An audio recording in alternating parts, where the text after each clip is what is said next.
Alright, hello YouTube. Today I'm going to be showing you an unboxing video of the new 4th generation iPod Touch. This one's just fresh from the store. I bought it about an hour ago and now I'm going to unbox it. So this video is just about some unboxing, exploring the new features. Just have a look at the responsiveness, some of the new features, and also most importantly a speed test. This one here is 4th generation iPod Touch 32GB. This one here is my old 2nd generation iPod Touch. We're going to do a speed test against this one. And this is just my old iPod Nano to do some height comparison against. So, before we open it, some new things about it.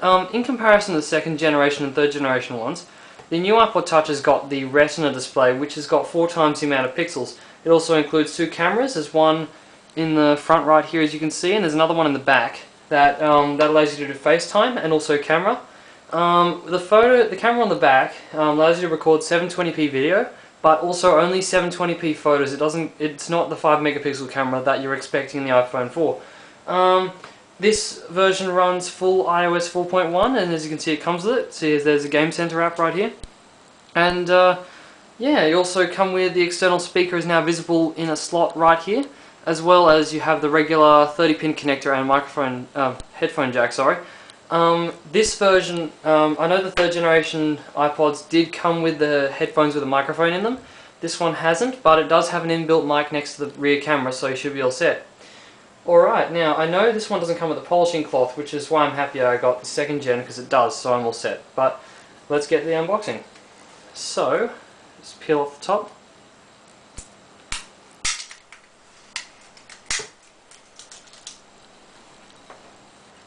Yep, as you can see, the metal rim on the 2nd and 3rd generation iPods has been removed. It makes it look a little bit more sleek, I guess. And also I do apologise for the reflecting on the screens of the iPods. This is my blinds, I do apologise for that. So yep, let's pull off this at the back. And it should, with some difficulty, come away. So I like this design a little bit better, because with the 2nd generation iPod you had to bend the plastic at the back, which was sometimes a bit annoying to get the iPod out. Alright, so here we go. See if I can do this correctly. Oh, it doesn't want me to rip it. There we go. Alright, so I'm going to put this down here because I don't want to get any scratches on it. So here we go, here's the back. You can see the new, this is a 720p video camera, which is ironic because it's better than the camera I'm using to record this video, which can only do 480p. There's a tiny little pin there, that's the microphone. It's not a sensor, some people may have thought it was a sensor. And the other thing that's interesting about this iPod is it comes with a 3-axis gyro, which means it can actually sense how it's being moved in your environment with not just tilt anymore. So yeah, that's probably about all that's new. As you can see, the screen is actually physically a different colour to the old one. I'll just bring up a comparison. You can see this one, the screen's a bit more dark, which means it actually melds into the rest of the iPod a bit better. So I'm going to get these synced up and then we're going to do some speed tests. Alright, I have synced up my new 4th gen iPod Touch to the computer, so it now has the same apps as my old 2nd gen Touch, and we can do the speed test. Before I do, however, I'll just go through the rest of the stuff that the 4th gen Touch came with in the box. If you happen to have a 2nd gen iPod Touch or a 8GB 3rd gen iPod, you probably noticed that it came with the regular user guide. This is my 2nd gen user guide. The regular headphones, USB connector cable, and a dock connector, which I think looks like this. Yeah, this is my 2nd gen Touch dock connector. Interestingly, in the 4th gen Touch's box, they ditched both the polishing cloth and the dock connector. So now you just get your regular quick start guide, which is now called Fingertips. Just looks a bit like this. You've also got your regular information guide, product caring, and your Apple stickers. So yeah, Fingertips is just pretty much the same as your regular quick start guide. It's got other things, information like the iTunes store, the home screen. There we go. Also, it's got some information about multitasking and FaceTime, which is new to the iPod. Well, actually, no, multitasking isn't new, but FaceTime is. And another interesting thing to note is that the USB connector cable is slightly different. Just a bit of a fun fact, nothing in particular. But the 2nd gen iPod Touch USB cable looks like this, and the 4th generation one looks like this. So you'll probably just notice that the 4th gen one is just sharp at the end, and yeah, that's about it. Cool. So the other thing which I wanted to point out is that when the iPod Nano was released, this one, very first product, it was prized on how thin it was, and that was one of its main marketing points. So I just wanted to do a comparison in width between the iPod Touch 2nd Gen, which was already really thin, and the iPod Touch, the 4th generation, which is even thinner. So if I just have a look, here we go. So if you compare them, you can actually see that the 4th generation iPod Touch is exactly the same width, if not a tiny bit thinner, than the 1st generation iPod Nano, which is actually quite remarkable considering the technology that's inside it.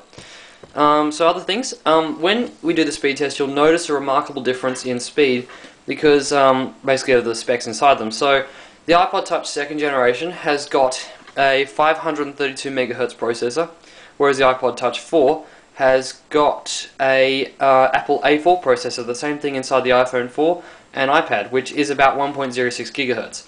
The iPod Touch 4th generation also has 256 meg of RAM, double that of a 2nd gen iPod Touch.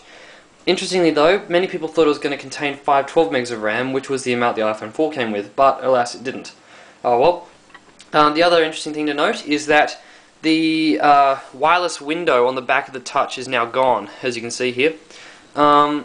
It was found actually that there's actually an antenna inside the iPod that uses the glass screen in front to communicate, so you don't have that little window anymore. And also the new iPod Touch is capable of wireless N as well as the regular BNG on 2.4 GHz networks. Alright, so I think we can begin. I'll just get rid of this. So when you turn on your iPod, if you get a new one, the first thing you'll notice when comparing it to an old one is the Retina display. Now you're not going to be able to see it on this camera, but it is mind-boggling. If you compare it to an old one, the old iPod Touch's screens look pretty good already, but if you take a new one and compare it to the old one, the old screen looks very blurry, looks blotched, and there's no detail whatsoever. So pretty much as soon as you see the Retina display, you won't want to go back. A few other differences, obviously the iPod Touch 4 supports full iOS 4. It's got multitasking and color backgrounds, which is my two favorites. No, I haven't jailbroken, and I don't think I will. I doubt it, especially since I've gotten this new one, and it's got pretty much everything I need. So yeah, and now we can probably begin the speed test. So we'll just start with Safari, and we're just going to go to the Apple website.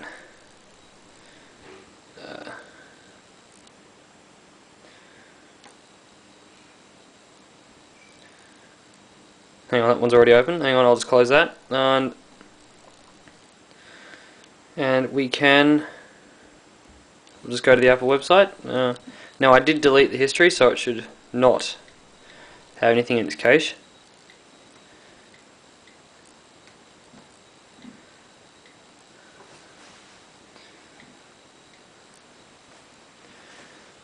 Now that was about the same, but I did start the 2nd gen one before the first one, the 4th gen one. So now I'm just opening the 2nd gen, 4th gen. Now see if I can time this correctly. Go. Alright, so as you can see, the 4th gen one is actually a lot faster than the 2nd generation iPod, and it's already done, whereas the 2nd gen one is continuing. And the other thing you'll notice, if you actually compare them side by side in real life, you'll notice that you can read everything on the screen in the 4th gen iPod, but on the second one it's very blurry and you have to zoom in to read any of the text. So that's the first one. You can already see the 4th gen iPod's considerably faster. So let's try Angry Birds. Now, Angry Birds doesn't perform too badly on the iPod Touch 2nd gen, but once you compare it to the 4th gen, it looks really bad. So, let's tilt them like this. So the 4th gen is actually considerably faster when you do this test. I'll just mute them too.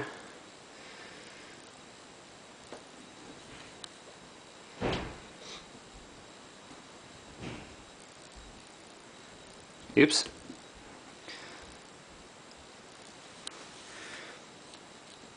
So yep, my 4th gen Touch is already at the intro screen, whereas my 2nd gen Touch was still loading. And we're there. Now you'll also find when navigating through the menu systems in the 4th gen Touch, it's a lot faster. So I'm just going to go here and load up a level. It's going through the cutscene, oh well, not to worry. We'll just load that one, let's pick another one.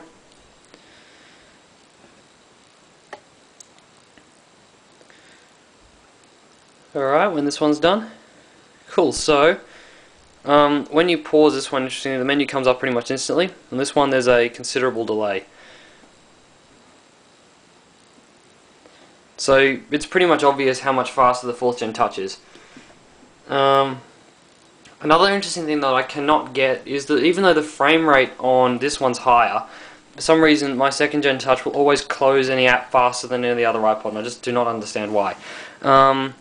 So yeah, now we'll just try another app. Let's see, the one app which I really want to show is this one by Laminar Research, X-Plane. It's a very CPU intensive flight simulator, and it takes forever to load in this iPod, so I'm going to show you how much faster the 4th gen touch is with more intensive apps. So if you haven't ever tried it, just go check it out. It's actually a pretty good flight simulator. If you're ever stuck and you want to actually try Flight Simulator, just give it a go. So the 4th gen touch is already loaded, whereas the 2nd gen one is still going. I'll just move it about. So yeah, this is your plane. This is a Boeing 747. And what you may notice is that on the 4th gen touch, the frame rate of moving it around is actually considerably higher. And so yeah, that's probably about it. Another few things you'll notice, just when navigating through menus and such, you'll just notice that the 4th gen one is really generally a lot faster. So this test is probably pretty unscientific, and obviously there aren't many good controls that I've used to make sure it's constant, but you will find generally that navigating through the menu systems and using apps in the iPod Touch 4 is a lot faster. Now I don't actually have Peggle on the 2nd gen, but I did load it up onto my 4th gen, so I will actually show you guys how fast it loads. If I can find it. Oops, not on that one. Here it is. So this one isn't a test because I don't have it on my 4th gen, but just have a look and see how fast it loads.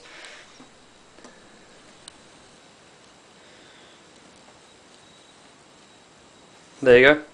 And on my 2nd gen, it'll take about 10-15 seconds to load, no problem. And this one was done in about 2. So yeah. Alright, next I'll just do a quick video comparison, and then that'll be about it. Just a video I'm taking of my backyard from the iPod Touch 4th Gen's camera. So if you get the 4th Gen Touch, you'll notice that it actually has a 720p camera, so it can record video in 1280 by 720 pixels, which is actually larger than the screen's Retina display, so you won't notice full video quality when viewing it back on the iPod Touch, but then again the Retina display is so good you probably won't mind. So yeah, as you'll notice, the quality of this video is probably pretty good. You may only notice it though if you're watching this in YouTube HD. Ironically, this camera is a lot smaller and actually better than the camera I used to video the unboxing, so yeah, that's pretty much it. So I hope you enjoyed my video, and subscribe, comment, whatever, no worries. See ya.